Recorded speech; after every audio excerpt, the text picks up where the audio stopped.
Yo! Video games.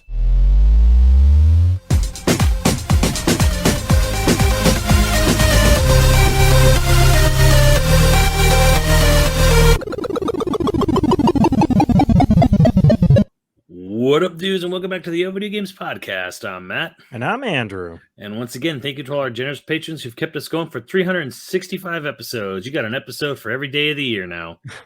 Yeah. If you're interested in becoming a patron at any level, please check out patreon.com/YoVideogames podcast. Dude of the week is AnnanXF. Thank you, AnnanXF. Thank you, AnnanXF. That's relatively new dude from like September till now. So cool. Welcome. Hell yeah. Hope you're liking all the side quests. So we, in addition to having patrons to thank, have a sponsor to thank. Of course, we're talking about Manscaped. It's getting to the holiday season, and what better to give than fresh balls? That's Now, right. There's You a want to couple have of a jolly holiday with your ornaments, and you want to, and hopefully, if you got a special someone in your life, you're going to be able to give them some good eggnog. But to get that good eggnog, you got to like churn that butter good. And the best way to churn butter good is with a clean, fresh start. Jesus. And there's no better way to have a clean, fresh start than with the Lawnmower 4.0, which comes in the performance package, which also has a very lovely bag that comes with it. Called the Shed. I've got it right here. The Shed is actually quite nice. And in the performance package, you'll get nose and ear trimmers. You'll get the Lawnmower 4.0, and you'll get one of our absolute favorite products. It's called the Crop Preserver. It's a ball deodorant, so that your freshly shorn scrotum will also smell fresh. Everyone likes a fresh smelling tree. Nobody wants to go into the forest and smell a tree that smells like swamp ass. So that's why you want those. You got both the lotion and the anytime spritz called the Crop Reviver. That's in the performance package as well. Also, yes, and great for your gym bag, which is where I keep mine. And of course, it's the perfect time of year to think about wrapping those ornaments. And they've got the Boxers 2.0. Very comfy, very snazzy looking. And they're moisture wicking, so you won't have swamp ass. Yeah. Good. It's a good set of gifts. Swamp ass is not good at any time of the year, but it's definitely not good at the holidays. Yeah, not in the cold, and if you live somewhere really cold, I don't know, your butt cheeks freeze together? Like, I don't have to worry about it, but I worry about it for you guys out there. If you're interested in giving the gift of freshly shorn scrotum or checking out any of these products, please head over to manscaped.com. Use our code YoVG, all caps, for 20% off and free shipping worldwide. That's YoVG, all caps, at manscaped.com for 20% off and free shipping worldwide. Your balls will thank you. So will your partners, hopefully. Yeah, your partner's balls will thank you. So this has nothing to do with our sponsor, but our episode today is extremely timely.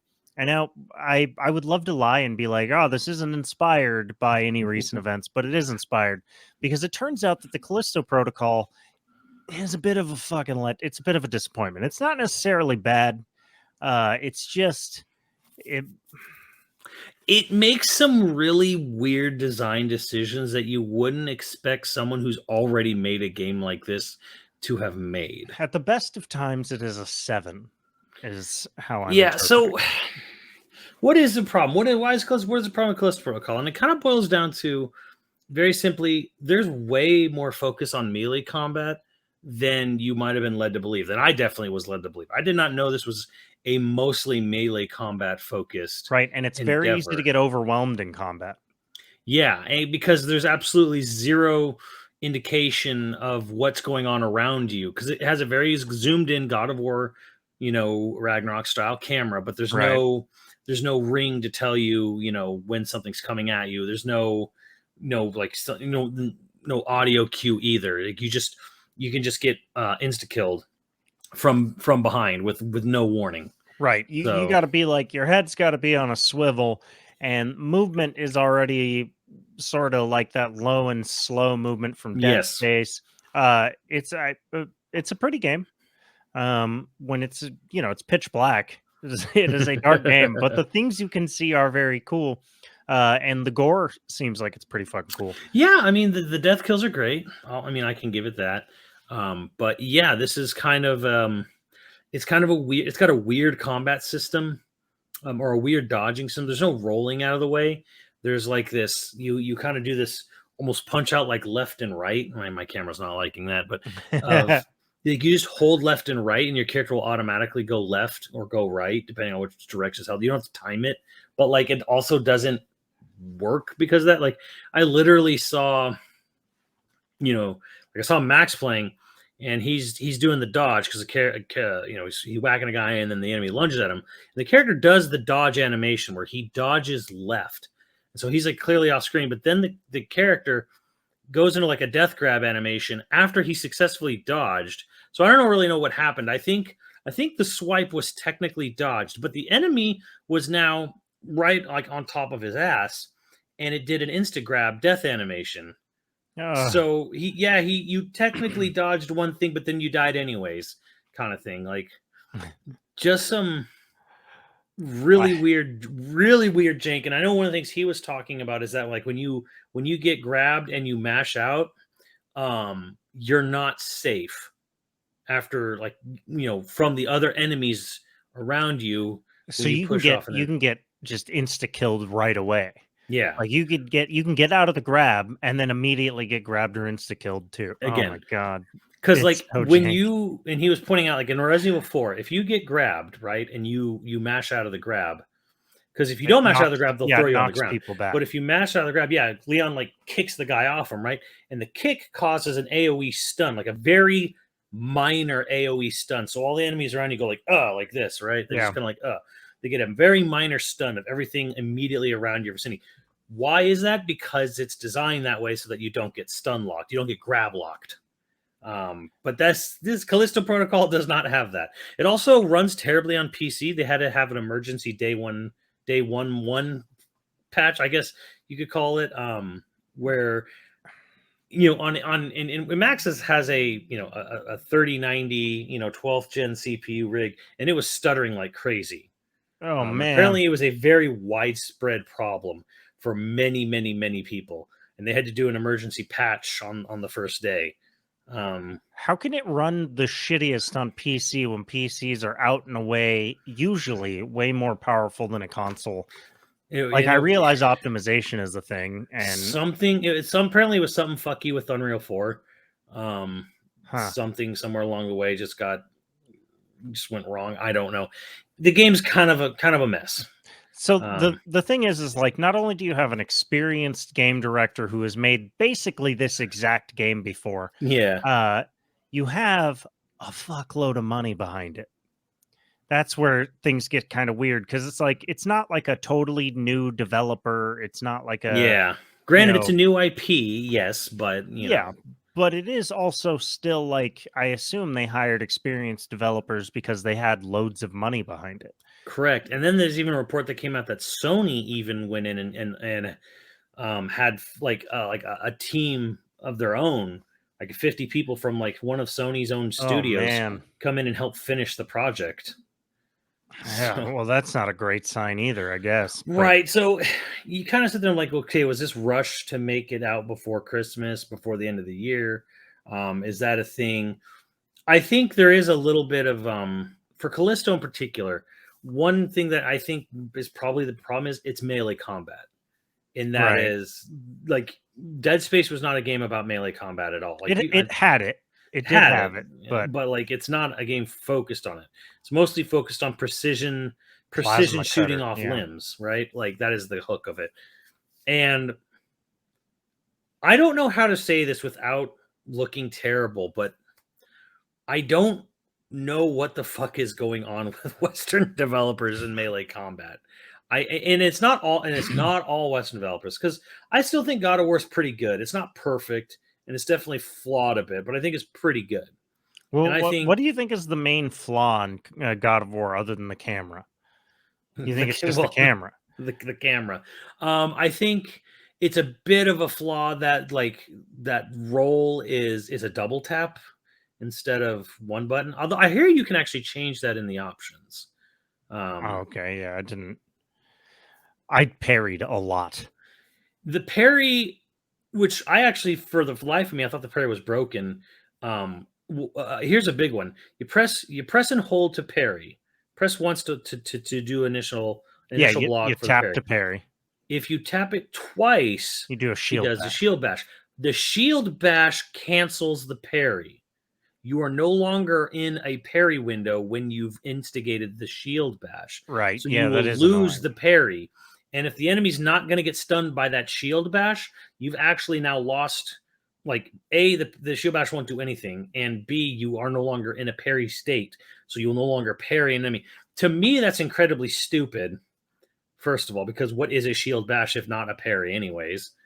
Why does that cancel out parry? That, to me, that makes no goddamn sense at all whatsoever. But you can live with it because you just train your brain to stop double tapping. Don't double tap it, right? Right. You can kind of train your brain on that.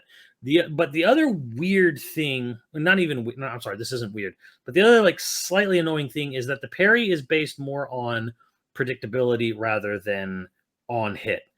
The parry, because again, Kratos still has to swing his arm.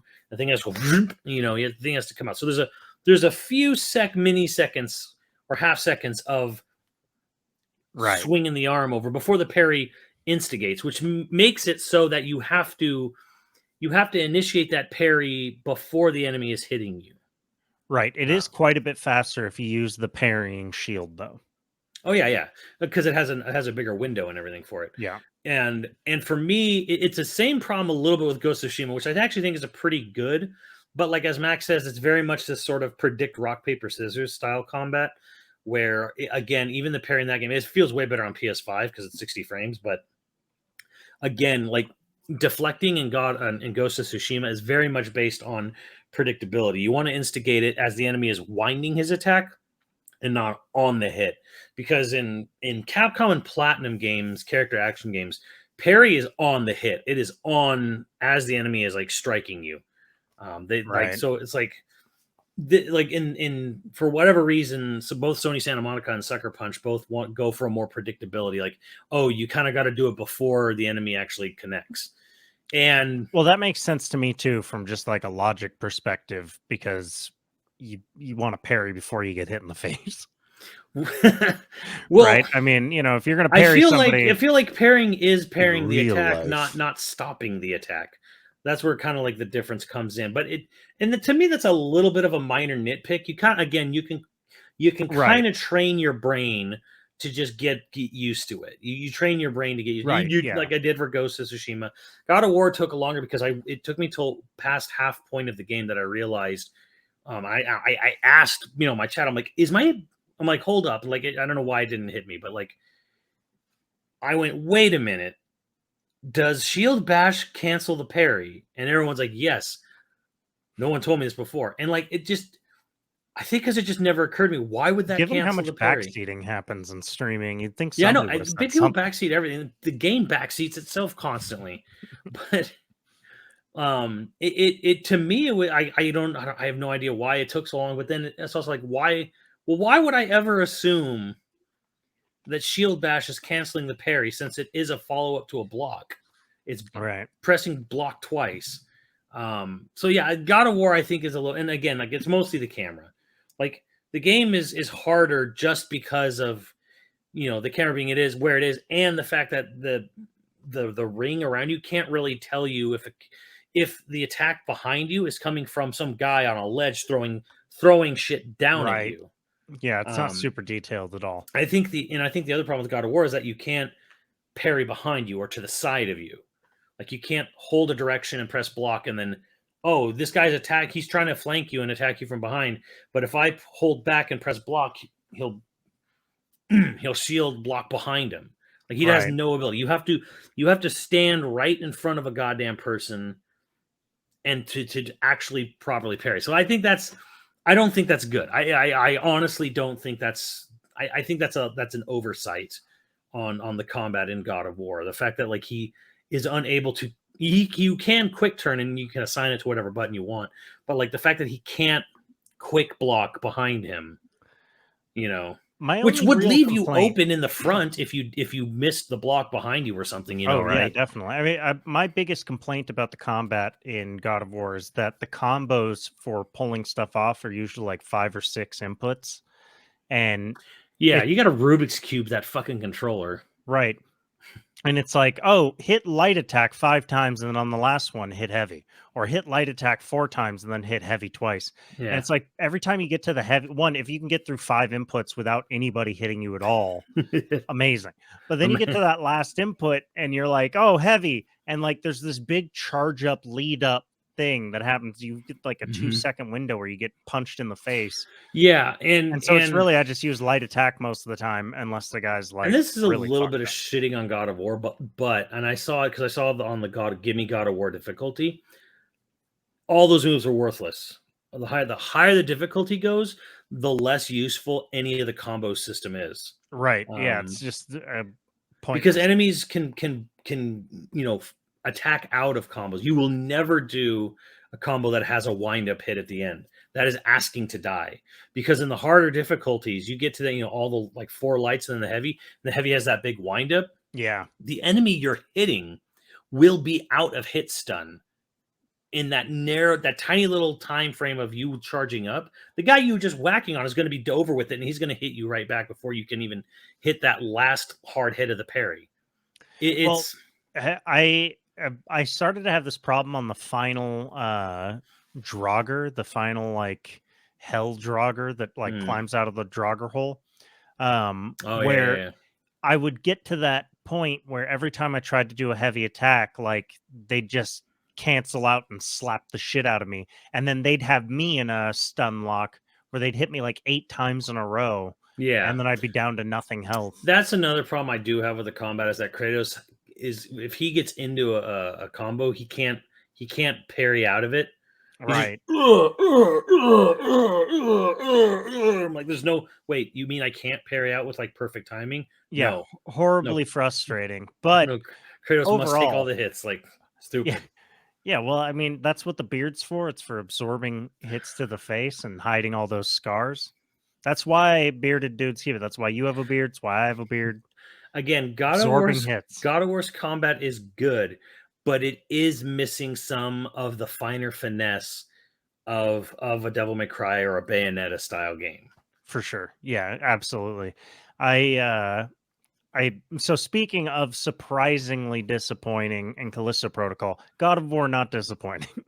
We're not talking about God of War being disappointing. Well, I mean, that gives us so that's a good base of like, look, this is God of War. It's pretty good, but here's the thing: Callisto Protocol is just worse. Yeah. Than that, in all the wrong kind of ways. But I would say that I was as hyped for Callisto Protocol as I was for God of War.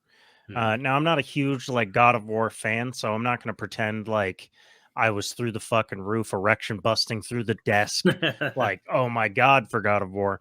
But I was equally excited about Callisto Protocol, and then like just oofs on oofs. And the thing is, it's not like absolutely unplayably bad. Like, you could almost say that the game is meant to be hard. Like, there's an argument there that I've seen on Twitter. I've seen the tweet thread. I don't know if you've seen it too, where someone was just like, oh, all these people blaming difficulty as though it's a shortcoming. And it's like, it's the same dude who talks about like Dark Souls having bad controls as part of the challenge. Dark Souls has sloppy I don't believe controls. that. I didn't believe it in old Resident Evils. I don't believe it in Dark Souls. I don't believe it in no, right. It's not. It is aside from, it's a challenge aside from the challenge that they designed the game around. Yeah. But that being said, Callisto Protocol is about 10 times sloppier than any Dark Souls ever. Dark Souls is a perfect polished gem by comparison when it comes to the controls, and like there's input delay in Callisto Protocol too. Yeah. It's a mess. Like Dark Souls is very much about like sort of like everything fucking hurts and your character is kind of naturally slow. And you have to slower persevere. The more you put on them. It's all about perseverance. How many times can you die, come back, and keep going? Yeah, and there's a timing and rhythm to it, and which is why when people play, Dark Souls, and not even for that long, they start conquering it like really hard. Right.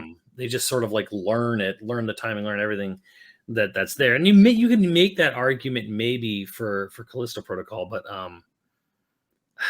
There's too much shit totally out of your control that can completely wreck you. Yeah. Like when you die, like say to like a surprise attack in Dark Souls, it's like a very pre-planned thing. Like, okay, we absolutely put this enemy right behind this corner on purpose, kind of thing. Right. You know, or set this trap or whatever. And Callisto Protocol has this weird thing where like enemies will kind of just appear or like come out of whatever thing behind you. And the camera so zoomed in that you don't see someone. He's behind you. He lobs. He's spits some acid at you. You get hit. You didn't have any indication that anything was there because you were focused on the three people in front of you. Right. Like it just.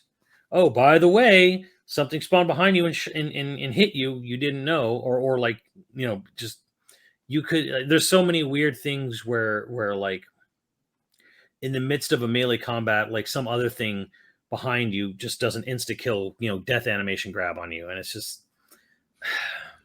It just seems like it's an exercise in futility. Like you're just going to spend a lot of time. Yeah, and I was watching the game on normal because so much of that game is using like these like I don't know sci-fi batons. They take such a fucking beating. Like the main grunt on normal just takes this absurd amount of just beating the shit out of it, like over and over and over and over again. And then it's just kind of like the time and like something like, well, that's part of the challenge. It's part of the horror. And I'm like wailing away on this fucking sock puppet. Yeah.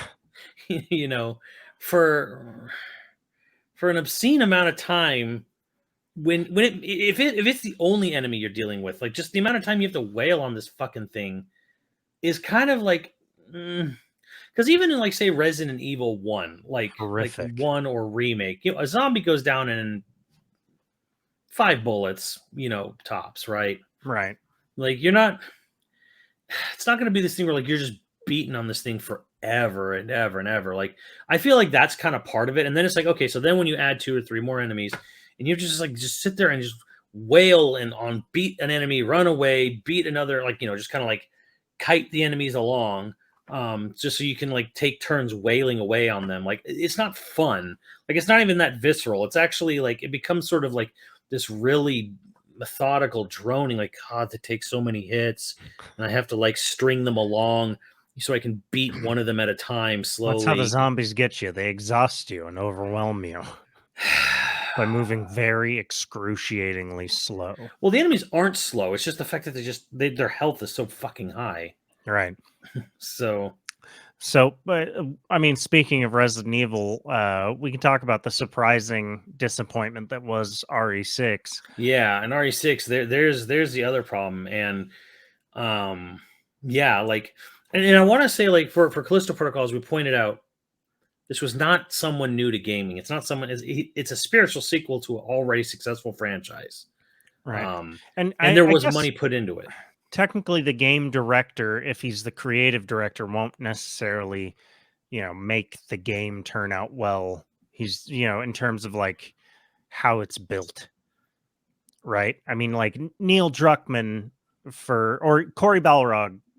Creative director of a great game, but he isn't necessarily the one that was directing like actual development, right? Because they probably have their hands in their pie a bit, I'm sure.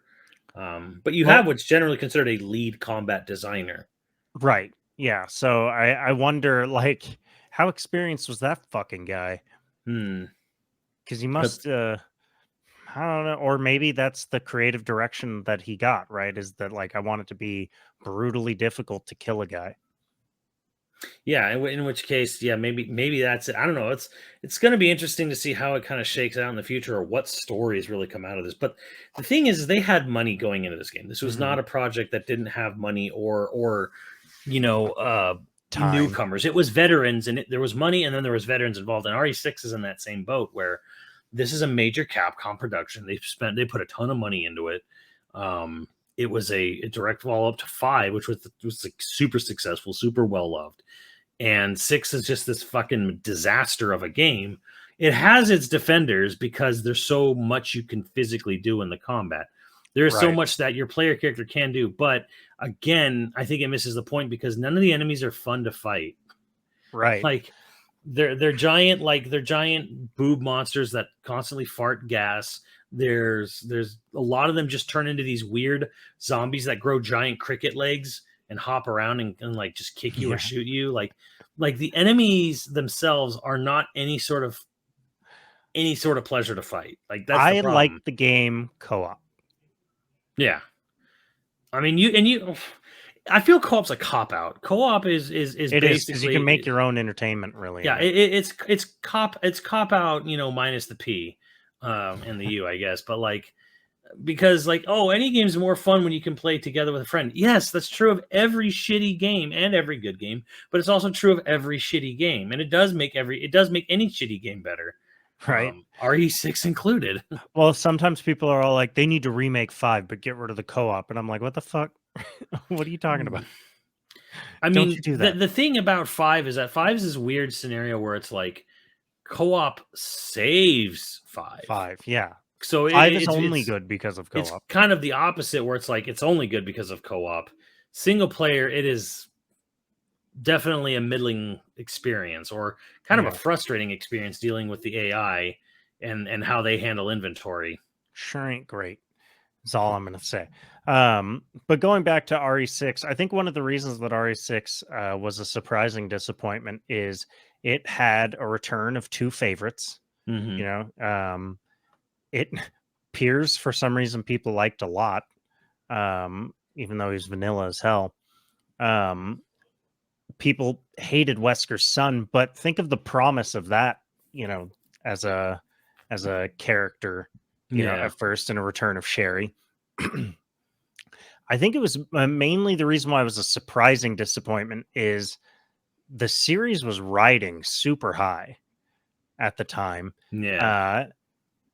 It seems like I mean, we've said this before. It was 3 different games that they just mashed all into one and tried to make an action game out of it. If they would have just had the first half of like if they never would have gone to China, it probably would have doubled how good the game is. Yeah, and I remember they were saying like 3 different teams made each area. Like there was a team that did all the China stuff, team that did all the I think it was Eastern Europe stuff, a team that did all the Twin Oaks stuff. Right. Not great. Not a great choice. Well, it's because the game was so fucking big and bloated and Yeah, all over the place. And I think you could say that for a lot of games that are a surprising disappointment. Another one that we talked about when we were coming up with the idea for the episode is, of course, like Babylon's Fall. It's sort of a bloated, weird, all over the place game. That one has a little bit of the sort of like you took a non-live service developer and made them make a live service game, and wow, it doesn't work. This happened to the BioWare, it happened to Crystal Dynamics, and now it's happened to Platinum Games. However, I think Platinum's even worse in a way because Crystal Dynamics doesn't know fucking shit about melee combat. Right, but this is Platinum's bread and butter. Right, like some people say, like Avengers is not bad; it's pretty good. Anthem's not even melee combat. Anthem is like mech combat. Anthem is closer to like a Borderlands style, like looter shooter style. But BioWare is not known for making a looter shooter. BioWare is known for making RPGs. So, but yeah, like you said, bread and butter of Platinum is real time combat. So this should have been good, and especially coming from the fact that it's from the director of Metal Gear Rising, and from what I heard from the one lone person on the planet Earth who got to the end of Babylon's Fall, he said the combat's really good at endgame, like or endgame levels. Like once you've unlocked, get to the endgame level armors and weapons, combat really opens up. He says, and this is a huge issue. Yeah, if you've got to go all the way through to the end of the game, that's something that I sort of hate, and even God of War sort of does this. When you get the last most fun thing, when you get that particular item, halfway or later into the game, fuck you. Like when you get the most fun thing that late in the game, you're begging to be just left in the dust. Nobody's got time for that shit. Give me the fun thing, make it fun, and then let's continue. Now, granted, God of War is not quite as bad as Babylon Fall. in terms of like how late they give you stuff. Right. It sounds Yeah. like Babylon's Fall truly like until the last few hours of the game you But suck. that's like how live service games are, is like always like, well, what's the end game like? What do you do once you've reached max level? How do you and it's like Monster Hunter is the same way. Like the end game is getting like the super cool armor sets, or getting the rare armor, things to the gems to put on the armor. Yeah, Right. That's just your end exhausting game. to get there for me. Right. So Babylon's Fall was like the combat is good at end game, and it's like, why is the combat itself not only good at end game? The combat should be great from the beginning, and then everything it's the fluff that should be unlocked at the end, like the cooler looking armor, or like the cooler stats, or whatever. Like, Right. why wait Yeah. why would you lock away? And part of me is like, okay, this is what happens when you're not a fucking live service game developer, and someone either at Platinum or at Square, who knows, it could be either one of them or both, sat down and said, like, make the coolest shit something they have to earn. Because it's still a bit of a Japanese mentality in the sense of this was apparently a huge issue with Chris Venn, or not Chris Venn, no, I'm sorry, Seth, I believe, said it was Seth during the Street Fighter 4 days, where he had to convince them to not lock the characters in the fighting game. He basically had to tell Japan, like, don't make the characters unlockable. Just have the roster available at the start. And this apparently was a huge battle he had to fight, because in their mind, they were just completely against the idea that the entire roster of the fighting game would be available from the beginning, and that you didn't have to unlock any of the characters. And Daddy Sakurai, and all his wisdom, did the exact same fucking bullshit for Smash Ultimate. Even though his roster has like 80 fucking characters, you only have 12 when you start a brand new copy of that game, and you have to unlock every fucking character that isn't DLC. That's it's exhausting as hell.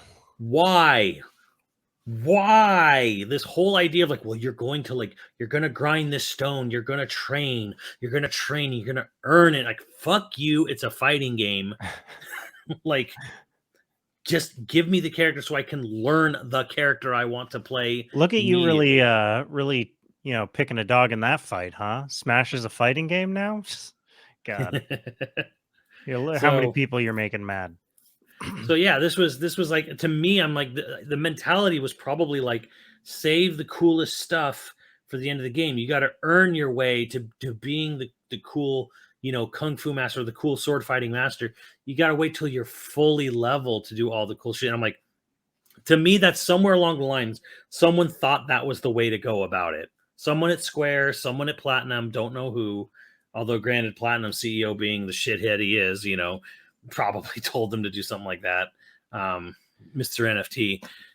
But Mr. NFT. Oh man, what a terrible time to have that as your nickname. But yeah, I think that's what happened with Babylon's. Yeah, I think that's what happened with Babylon's Fall. And my guess is that like they literally thought, oh, we'll hook people in, and then once they get to endgame, they'll unlock all the cool abilities, and then they'll want to keep playing even after they've reached the endgame, because we just got the cool abilities. Like, no one cares. Yeah. Everyone's gonna lose interest long before then. Holy shit. Long before. So what do you think do you think Callisto Protocol takes the cake for being the biggest disappointment of the year, or do you think that's gonna go to Pokemon Violet Scarlet?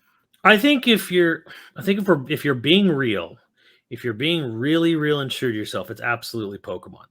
Now, don't get me wrong, the stuttering thing is fucking whack, but they are working on a day one patch for the stuttering. Pokemon just got a patch yesterday that was like a gigabyte in size, but apparently it's not fixing it's definitely not fixing everything. Right. It's like fixing an RNG bug and some other stuff. The only thing that was sort of noticeable was in the patch notes. They say Nintendo had this little statement added on, like, we take player complaints for this game very seriously and are working to address ongoing issues. Like, they're basically acknowledging there are issues and we're taking them seriously. But Pokemon's way worse because it's not an upstart. It's not like a spiritual sequel to something from a new publisher. Long-established title, yeah. Yeah, a long-established title from the original development studio. And again, I really need to reiterate this over and over. They bring in billions of dollars every year. billions of dollars every year, profitable. Billions come into the Pokemon company. They have been banking billions for decades. Okay, this is going to be a Dr. Seuss book at the end of this. Banking billions for decades. Anyway, they had the money. They had the money to ride out another year. They had the money to hire more people to make, the game if they didn't have enough staff on hand. They had the money to do the R&D to build the engine for this game years ago. We are almost 6 years into the Switch's life, and this thing looks significantly worse than other games on the system. This is not it is not pushing the system in any fucking way, shape, or form for anything. Nothing about this game is pushing. Like Pokemon's always been so low effort for them that they just refuse to put any new effort into it.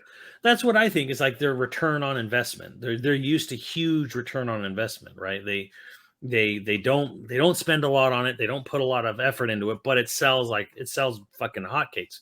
But they're not on a Game Boy anymore. They're not on a DS. They have to actually put some serious fucking effort. And they're doing a little bit of their cake and eating it too, because they're the ones that were like, okay, well, let's give what everyone they wanted, this big open world Pokemon game that you can jump in and play with play against your friends with online.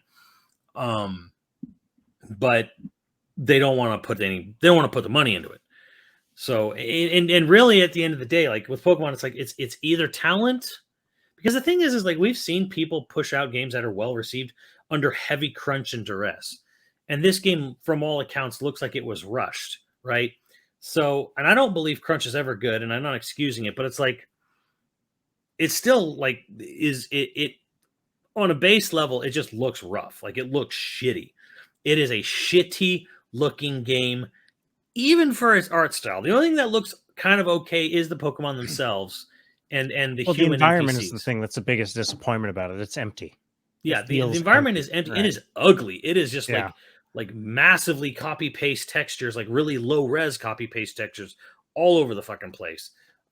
So it's either they don't have the talent or they didn't have the time, and it's maybe both. And I say both because, again, we've seen people crunch a game to death, and it comes out and it's well received, but shit, it was crunched. Right. That's a lot of Naughty Dog's past is like that. So for this game is not. I'm like, and again, like it could be ugly, but they didn't have to put it out this year. They had a Pokemon game come out in January. They could have just sold more of that for the holiday. They had a Pokemon remake come out a year ago. They could have just lived off of that. They could have just delayed the game they released in January and released that this year, polished that up another 10 months. Yeah, because their war chest is insane. Because their war chest is insane, because they make billions. They bring in billions from their card games, from their mobile games, from their merchandise, from their shows, films and TV shows and stuff. They are bringing in billions. They have no excuse. I think it is the most inexcusable release in probably fucking years for me, because and the thing that's going nuts is that I'm watching the Pokemon fandom slowly devolve into the Sonic fandom. Actually, I wouldn't even say slowly, I'd say quickly, where they are finding all kinds of ways to basically excuse and rationalize this. And I've seen it happen, from even like, longtime followers who are kind of like, you know what, I think the glitches made the experience even better because it made me laugh. It gave me all these, they were really hilarious to see some of the glitches happen. So it actually heightened my experience. And it's like, no, there's no, because again, and this went through the Mario Club debug unit. So it went through Nintendo's normally strict as fuck QA testing group. It's in the credits. So Nintendo knew that the game was in a completely inexcusable state and released it anyways, and went through with it, went with the go ahead. Right, because money. Because really, at the end of the day, even for Nintendo, when we're talking about this, and it worked because it's their fastest selling game they've ever had. It sold 10 million copies in 3 days. They've never had a game sell that well, or sorry, that quickly. So hard to kind of imagine that. That's mind-boggling in 3 days. The other thing is like if they're sold this well, it doesn't matter that they're getting complaints because to them, it's still a huge win. Yeah. But part of me is like, does this irreparably They made does it $600 chip away million at the in 3 trust? days. They don't give a shit. Yeah, but if it irrevocably changes how the fans look at it, the next one's not going to sell this well. If they don't really fix this one, if they don't really like show that they actually do give a shit, like they are eroding trust, and it's you don't know how many times you can do that. You'd like to think so, but people were already calling them out and saying that how low effort Sword and Shield look. Granted, it wasn't wasn't the open world game or anything, but people were Right. saying how crappy the graphics and some of the performance in Sword and Shield was. Well, this is like not only does it look bad, not only is the performance terrible, worse even, but it's buggy as shit too. But it didn't affect it because Sword and Shield has gone on to become the second best-selling Pokemon game of all time, just Wow. behind Red and Blue. And then now here we are at Wow. Scarlet Violet, where they sell 10 million copies in 3 days. It's only going up. And people were already kind of like calling them out a little bit for Sword and Shield, but now here we are in the generation after that, and it's selling even better, even faster. I guess we're for the next title, we'll see if there's any hesitation or not, but I just don't think there will be. Because and from what I'm seeing from the fan base is they constantly say like, yeah, it looks, yeah, the graphics are kind of rough, but I had a great experience. The game design underneath was really good. Yeah, it looks bad, but you know what? The design is so good. It's just, yeah, it looks and runs poorly. Yes, it's buggy, but the game design is super great. And I'm like, that excuse is excusable if this is a fucking indie developer who has like 10 people that worked on this game, Not one of the most in their garage for like the last 5 years. This is the Pokemon company, billions of dollars. These people, the Pokemon company in the last 30 years, if they never spent anything that they got back, they could have solved world hunger with the amount of money they've fucking received over the last 25 plus years. Like that's how much money has come through that fucking company. I just sort of wonder, like, one, their audience, Pokemon as an audience is probably pretty young. Like, I know that there's older people our age that love Pokemon, but like, I have to imagine that most of the audience for Pokemon is in that, 10 to 15, 10 to 20 range. Yeah, I would say like Pokemon has probably been skirting this 6 to 11, and then the 25 plus, really hard, because like there's this really funny web comic, and I think it's still true to this day, where a kid is in elementary school and he comes like, hey, I got Pokemon play. Well, yeah, I want to play. All the kids are like, yeah, let's play Pokemon, let's trade Pokemon. And then it's like the kid's in high school and he's sitting alone in the back of the cafeteria, and all the jocks and other cliques are on the other tables going like, what's that nerd doing? Oh, he's playing Pokemon, what a lame-o. And he's just kind of like, And then the third panel, he's in college. Yeah, you want to play Pokemon? Yeah, I want to play Pokemon. Everyone in college wants to play and trade Pokemon. That is the Pokemon experience. You're a fucking kid. You love Pokemon. You love everything about it. You love it until you hit your teenage years, and then it's uncool and lame and You kiddie got bullshit. zits and you hate Pokemon, and then you're in Then you college. get to college, and then you go, oh yeah, all that try hard, edgy, cool shit. That was a bunch of bullshit. I love Pokemon. Anyone else want to play Pokemon? Yeah, let's play Pokemon. I love Pokemon as a kid, because people are nostalgic even when they're 20 now. So Right, they just want to get high, play Pokemon. Nobody wants to get high and so Pokemon play. hits that sort of like perfect thing where it's just kind of like it's your childhood, it's your young adulthood, and now it's your old adulthood, your middle agedness now even. And it's pretty low stakes. Low stakes. The only time you don't like Pokemon is when you're a teenager for something. And even that's even probably eroding a bit too, because there's probably a bunch of teenagers who see the adults loving Pokemon and are like, yeah, fuck it, I like Pokemon too. Back in my day, he said, waiting for his hips to give out at any moment due to old age. You hung out in the dorm, you played some Halo, and called each other derogatory names while killing each other. And actually now Halo's a bit of a disappointment. Can't Can't. Halo is also in this. I feel Halo's in the exact same boat as Pokemon.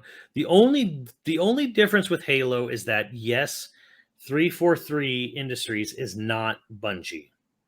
So it had a studio changeover, and like pretty much nobody from Bungie went to 343. So in that sense, you could argue, well, it's a different developer, right? Halo died when Bungie left. There's an argument sort of to be made there, kind of. But it's fucking Microsoft. It's their flagship franchise. It's probably their probably their most successful first party game that they have. They set up a whole fucking studio for it, and they did that back on the 360. This was like what, 2007 or not 7? Sorry, that was Halo 3. At the end of the Xbox 360's run, Halo 4 came out by 343, and they had Halo 4, and they had Halo 5, and they had Master Chief Collection, and now they have Halo Infinite. They've had enough time and enough fucking money from the richest company on fucking earth to fucking figure this out, and they still haven't figured it out, and Halo Infinite is still kind of a disaster.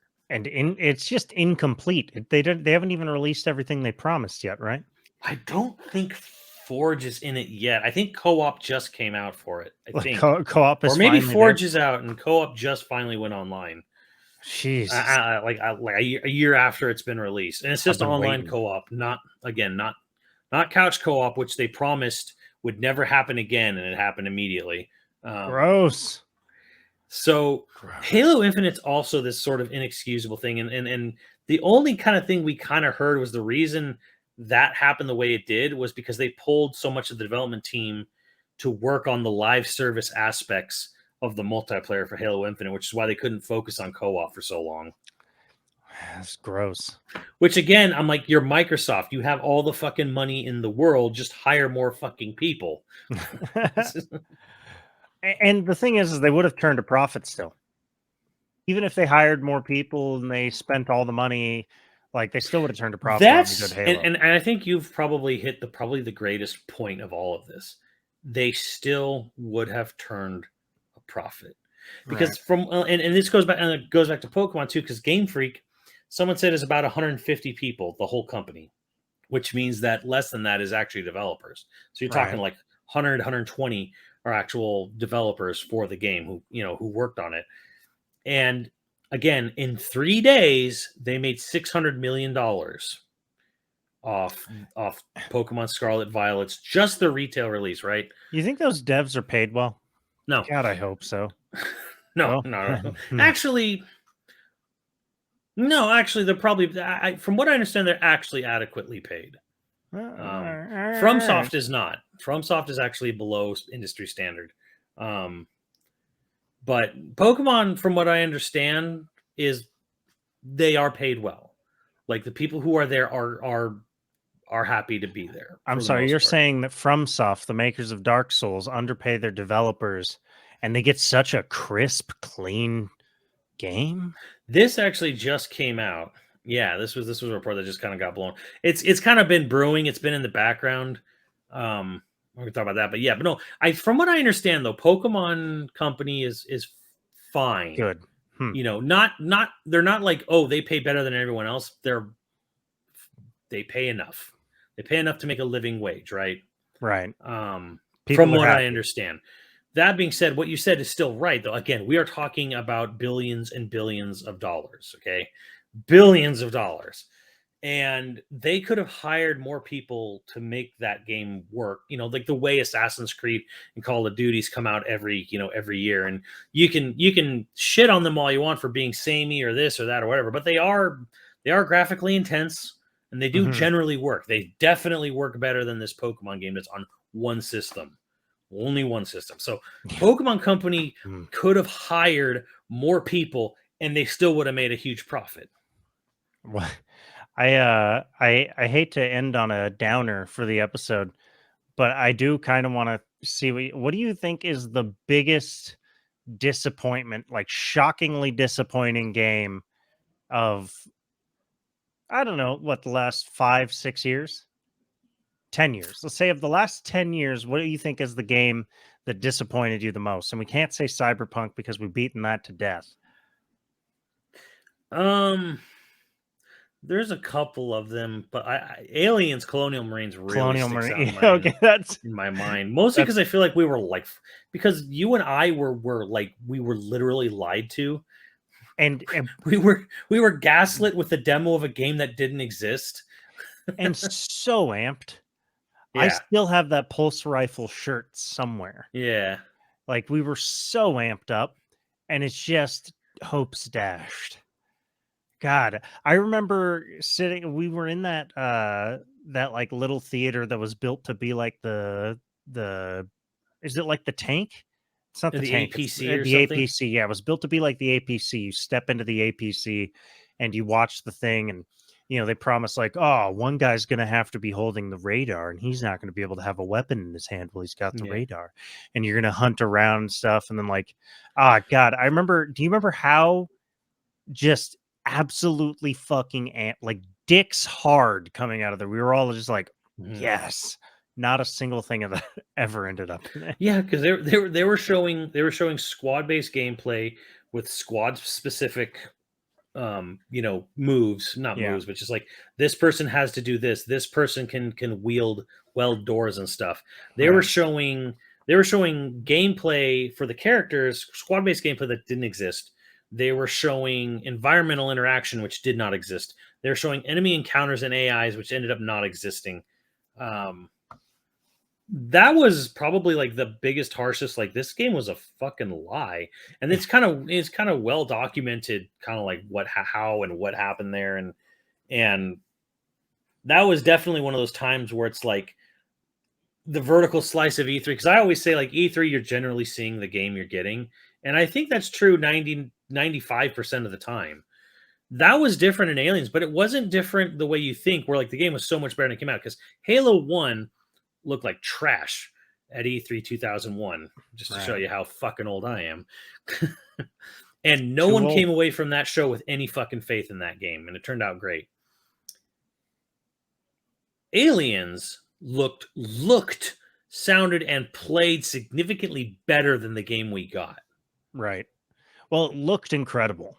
At the actual E3, it looked incredible. Yeah. And then by the time it came out, so here's my question.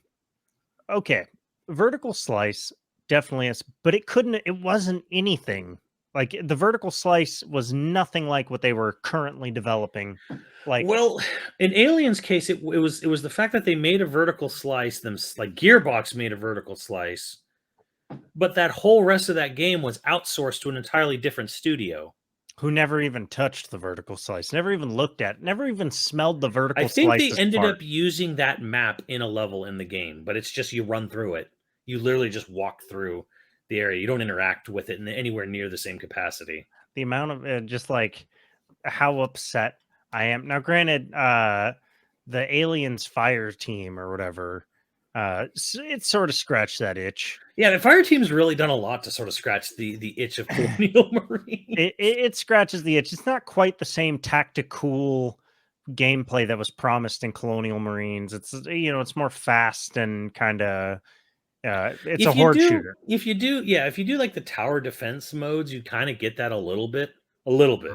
Yeah. Not cinematically in the same vein, but you do get the things where it's like, yeah, the roles start to become important when it's just hold down a specific area. I think what I really want and why I was so disappointed by that is I want a like modern warfare level of good campaign for an Aliens Colonial Marines game. Yeah. You know what I mean? I want the epicness and the intensity of a modern warfare campaign, but as alien Colonial Marines and ideally co-op.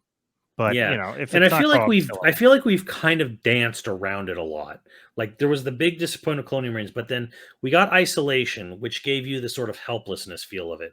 But there's little to no combat in that game on purpose. So you've got like this very survival horror aspect, and then you've got the other end of that spectrum, I feel, which is Fireteam Elite, where it's like it's the very arcadey aspect, and you're mowing these things down a lot. And you do have to be a little bit of coordinated or whatever, but you're not getting the sort of they still feel like they're two worlds apart. Someone's going to marry all those things sometime soon. Because right now it's like we have a good pure survival horror game, and we have a really good pure co-op shooty game, but we don't have one that sort of really mixes it together well yet. And whoever does that is going to get hailed as a genius. They're going to be the next Infinity Ward. Whoever gets that done, whoever nails. Yeah, if you could find a way to really nail both like scary, atmospheric, survivalish, but also really fun. The shooting feels good. Co-op is great.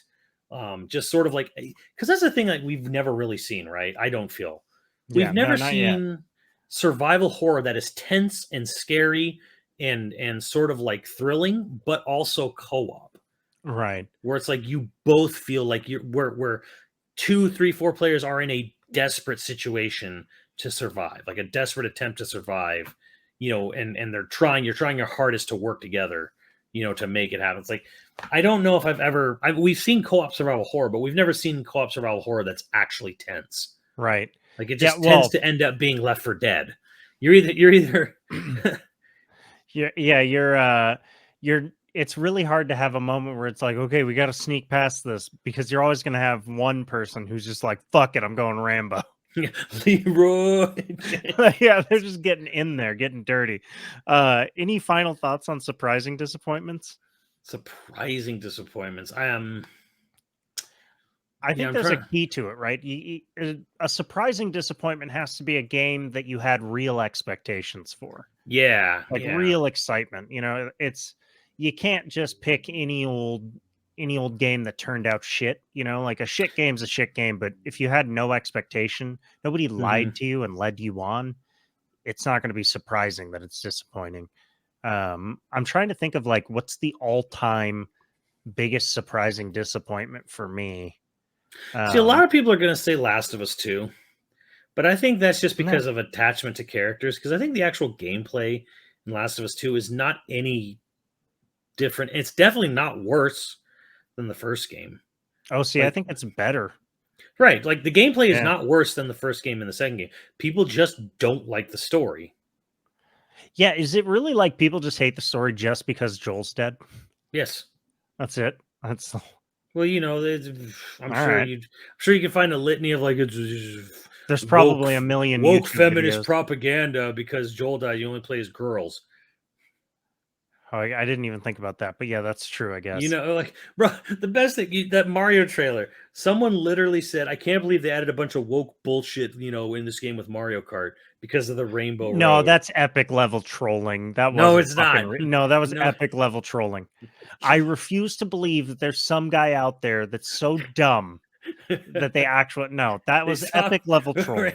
They saw rainbow, like it's really disappointing that they had to resort to this woke bullshit even in the Mario movie, and it's like, it's rainbow fucking road.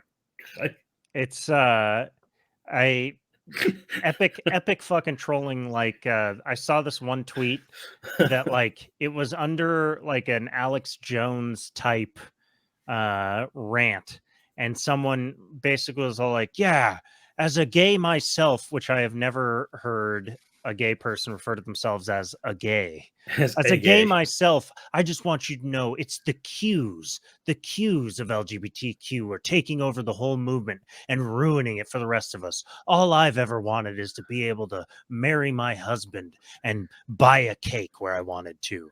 And like people took it so seriously that it caused this separate people forgot the whole point of the first thread, and it's just this epic level, and it's obviously a stock photo of a dude in a polo starting a tweet as a game. I can't believe they had all this woke bullshit in. Anybody who gives a fuck about Mario knows that there's Rainbow Road. Yeah, no, it's epic level trolling or nothing at all. I would hope so, but I don't know, man. People are dumb. But yeah, all the people that fell for it, absolutely. But that guy, I'm actually really trying to rack my brain right now. It's hard to think of the worst disappointment because you try to just forget it or you move on. You do move on, and Halo Infinite's a big one because I'm actually trying to think of not third party, because like when EA fucks up a project, it's not that much of a surprise anymore.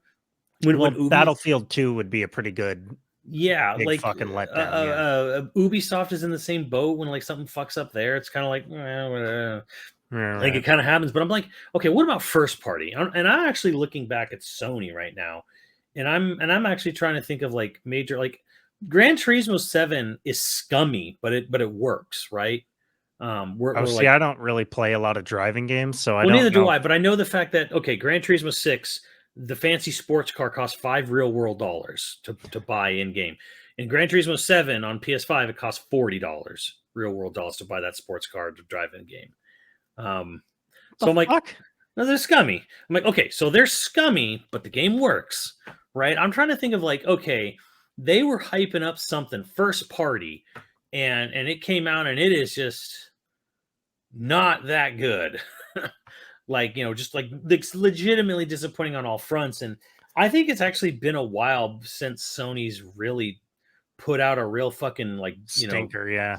goose egg or I don't know why goose egg. I don't want to say goose egg, but yeah, real dud of a first party game. Like It's been a while since any first party has I think you have dropped to a go dud. back to I think you have to go back to like the PS3, and then they put out some stinkers there maybe, but like Nintendo's in the same boat where like I don't even feel most Nintendo shit's that bad except for fucking Pokemon, which a lot of people like.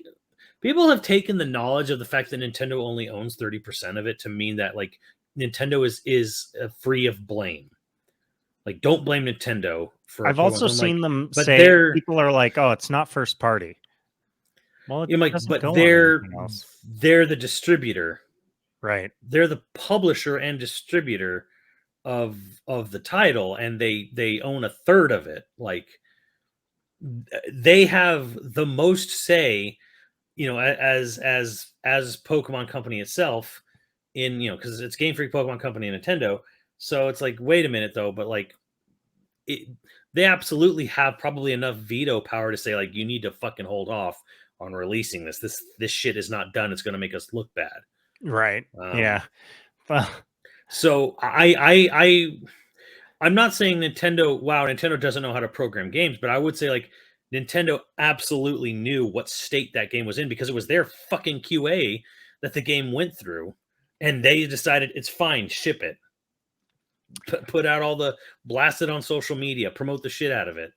everybody will be okay. Yeah. So I think Pokemon Scarlet Violet and I think Halo Infinite are probably the two biggest like turds, first party turds that came out really just bad on launch. Now, here's the thing in both Pokemon and in Halo's case, because here's the positive: they're both fixable, And they right? are both actively being fixed. Right, and they are both actively doing it. Like Halo's, it's whoa, I can't believe it's Slow. taken this long, but they're Yeah. actively fixing it. Like couch co-op is a fucking lie that no one should ever forget. On that front, but like they could still theoretically go back because again, it is possible to enable co-op split screen in Halo Infinite through a bug and play the whole campaign through co-op without it even crashing. So it's there, and again, it's doable. And again, Pokemon's also fixable. The only thing they can't really fix, is how fucking ugly the game looks. Yeah, how empty and ugly the world is. Yeah. I mean, you could theoretically, but you'd be remaking the game at that point. Or it could just be a thing where it's like No Man's Sky. They could just patch that game forever until it turns into the game it's supposed to be. So they're both like No Man's Sky situations where it's like, okay, what about the core underlying gameplay? And I'll give them this. Halo Infinite is a fun game to play. Underneath all the problems, great campaign. Okay. From what I played. And I played a little, I played like a half day's worth of it or whatever. I absolutely think it's a fun game to play. I think the core gameplay of that campaign is great. I don't know about multiplayer because I don't know shit about Halo multiplayer. Ever since I was running over our friends in Halo 1, I haven't really gone back. Yeah, I haven't really played any. Right. Well, I've been holding off on Halo Infinite to play co-op. So right. now Me too. We should do it. Yes. Yeah, I'm down. Get a couple others and we'll do a full 4-player round. But then in Pokemon, yes, I think the underlying game in Pokemon is probably still solid. because the Pokemon design is great. You go out, you find monsters, capture them, train them, build them up, defeat the gym leaders, become, the best of it, and then go and fight people online. The core underlying idea of that game is solid. It is glorified cockfighting, but yeah. Yeah, I never really thought about that. Well, it's funny because I say this jokingly, but like when I say Fire Emblem, like the Three Houses is a grooming simulator, and Pokemon, like it's the same thing as Pokemon's a cockfighting simulator. They're both true, but I'm also not that fucking serious about it. Like, I'm fucking joking. I can't wait for that to be the only thing anyone remembers about this episode. With the cockfighting and the grooming. Yeah. I mean, Pokemon's a cockfighting simulator. That's all it is. Go out, fucking take a wild animal, capture it, and then like force it to fight other animals. God, if you could make your own guy and you made Michael Vick, that'd be fucked up. Can you imagine that?